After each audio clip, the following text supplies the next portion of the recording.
let us try to analyze the volatile data with the help of this tool named Volatility. Yeah.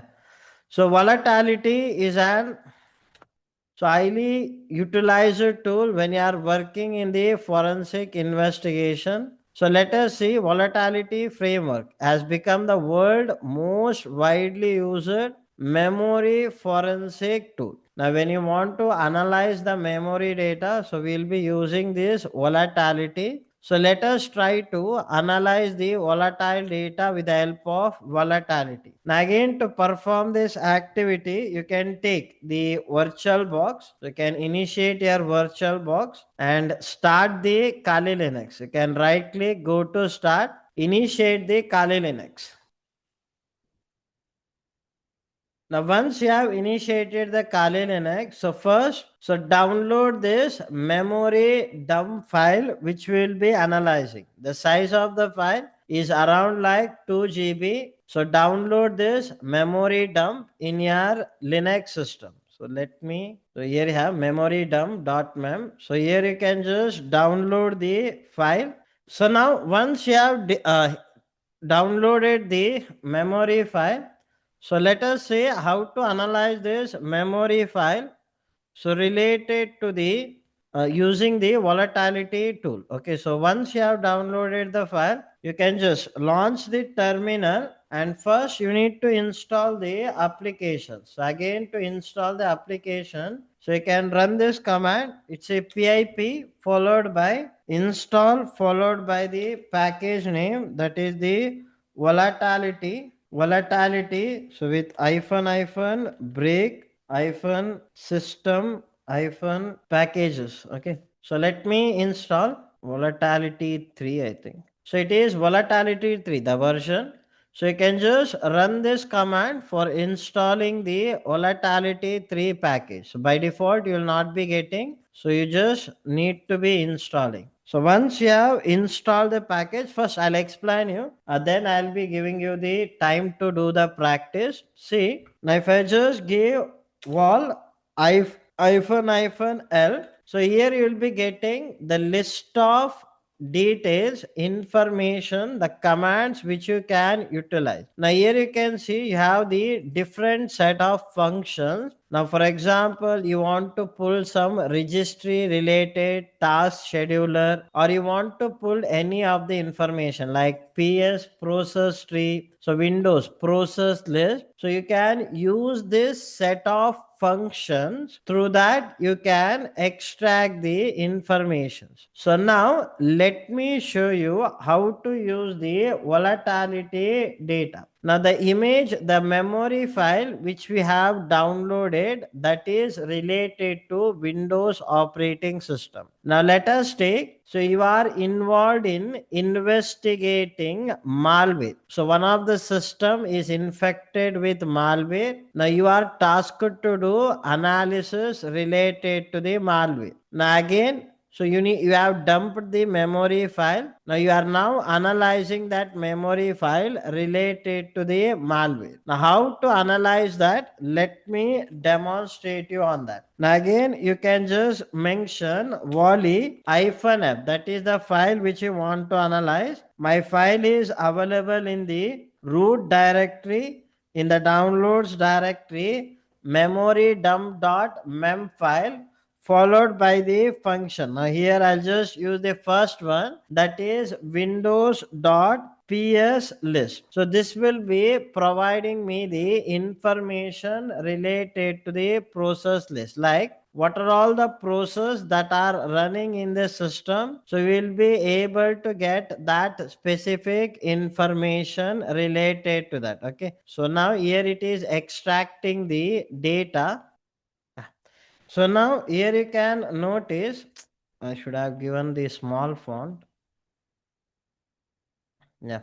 Now here you can notice you will be getting the information related to the process that are running in the system. Okay, so here, let me again take.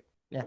So now here you can notice, so this is the information you will be getting in this particular memory file. Now if you carefully observe, PS list is extracting the process related information. In that, if you observe the PID, which indicates process ID, unique identification number assigned to the process by the Windows system. Next, you have PPID, which is the parental process ID. So that will help to identify the process hierarchy. Means, so here you will be able to get which is the parental process. Now, for example, here you have svc the parental process ID is 504. Means the main process is services.exe.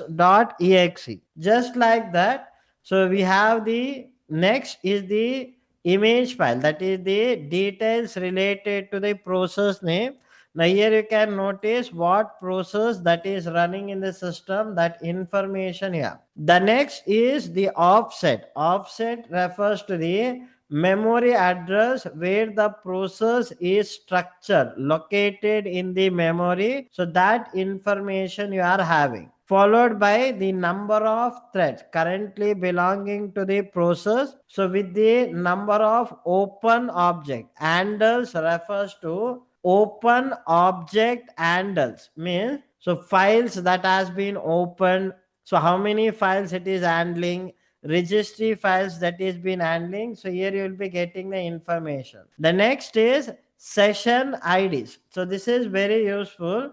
Sessions, the process belonging to session 0, usually it is an system related service. Session 1 or higher or user login session. Now for example, if it is 0, means it is belonging to the system related services. 1 indicates user related services. The next is wow 64. So that is related to the whether it is 32-bit application or an 64-bit application. Now if you observe there, false indicates it's an 32-bit, it's not an 64-bit, it is a 32-bit. Followed by when exactly the process has been created, okay, date and time when the process has been initiated, and the time when the process exit time, so not applicable, you can see. So here you can see means the time when the process will be terminated. File output, the plugin details you will be getting. Means, so here you can notice list of services that are running in the system. Now in this services, if you carefully observe, there are multiple services that are running. Now once you have identified the list of services, the next part will be, so the next command you can just utilize the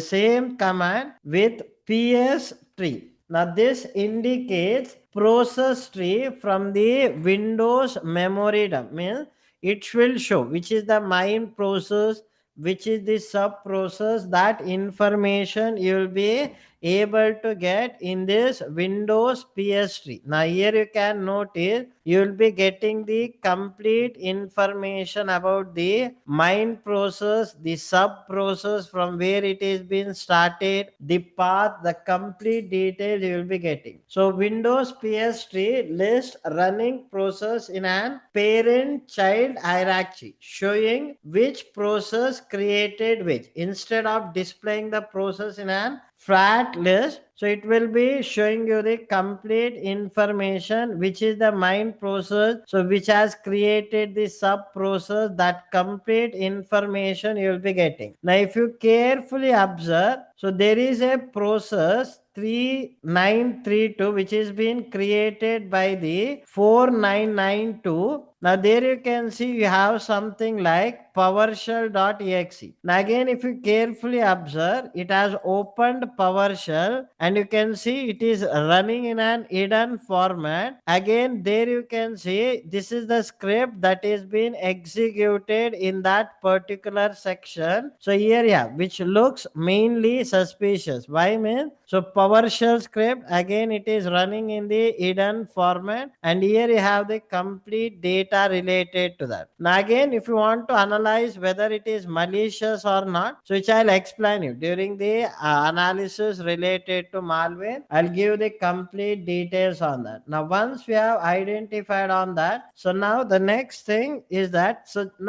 generally what is that means, so whatever the memory you have been acquired, so you can just run this command. Now here the next command I'll be using, that is pscan. Okay, so it will be providing the pool scan, search memory for signature, e process structure.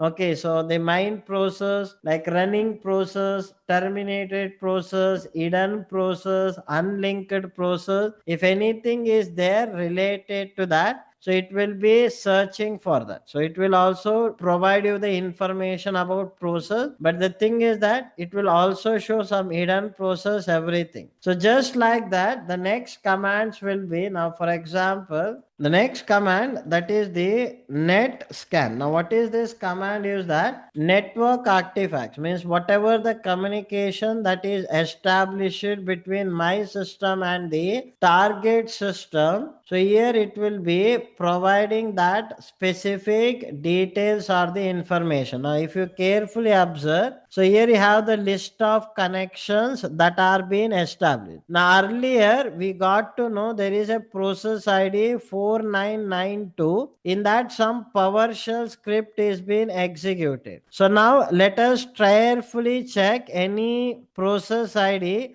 So it will be messed up, everything will be grouped. So let me search for those process ID. Now if you carefully observe in this particular section, a connection is being created between 192.168.1.14 to 192.168.1.85 on the port number 8080 via the Firefox. So there you can see. Now again, if you carefully observe, so there was a connection which was being terminated between 192.168.1.14 to 1.18. Here it is saying it is being closed, the process is being closed. So let me verify anything else we have. So now, but here if you carefully observe the sections, mean, so here the user might have visited some web page via the Firefox. After visiting, some malicious script might be downloaded. That script might be executed.